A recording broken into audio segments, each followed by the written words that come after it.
तस्वीरें डराने वाले हैं, दावे बड़े हैं, लेकिन जमीनी सच्चाई कुछ और ही कहानी यहाँ पर बयां कर दी। एक तरफ कहा ये जा रहा है कि देश में ईंधन की कोई कमी नहीं है, वहीं दूसरी तरफ कई राज्यों से आ रही तस्वीरें आम जनता की मुश्किलें बढ़ाती यहाँ पर नजर आ रही। आखिर सच क्या है, दावा या हालात?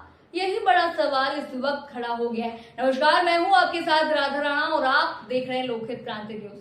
देश में ईंधन को लेकर इस समय बड़ी चिंता सामने आ रही है। केंद्र सरकार लगातार ये कह रही है कि देश में पेट्रोल और डीजल का पर्याप्त भंडार मौजूद है और किसी तरह की घबराहट की यहाँ पे जरूरत नहीं है, लेकिन जमीनी हालात इन दावों से बिल्कुल अलग नजर आ रहे हैं। आंध्र प्रदेश के बाद अब महाराष्ट्र के कई जिलों में पेट्रोल और डीजल की भारी किल्लत देखने को मिल रही है। महाराष्ट्र के बीड और धाराशिव यानी उस्मानाबाद जिलों से जो तस्वीरें सामने आ रही हैं वो बेहद ही चिंताजनक है। पिछले 3 दिनों में यहाँ जो है डीजल की भारी कमी बनी हुई है। कई पेट्रोल पंपों पर नो स्टॉक के बोर्ड लगे हुए हैं और जहां थोड़ा बहुत ईंधन उपलब्ध है वहां कई किलोमीटर लंबी कतारें लगी हुई हैं। आम जनता को घंटों इंतजार करना पड़ रहा है, लेकिन फिर भी कई बार खाली हाथ उनको लौटना यहाँ पर पड़ रहा है। इस संकट का सबसे ज्यादा असर जो है किसानों और ट्रांसपोर्ट सेक्टर पर पड़ा है।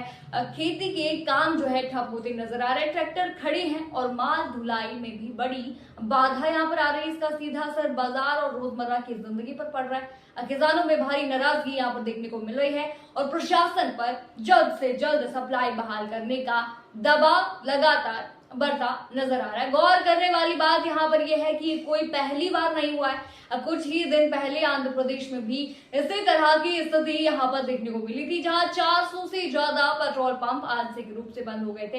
हालात इतने बिगड़ गए थे कि 2 पहिया वाहनों के लिए सिर्फ 2 लीटर और कारों के लिए 10 लीटर तक का जो है कोटा तय करना पड़ा था।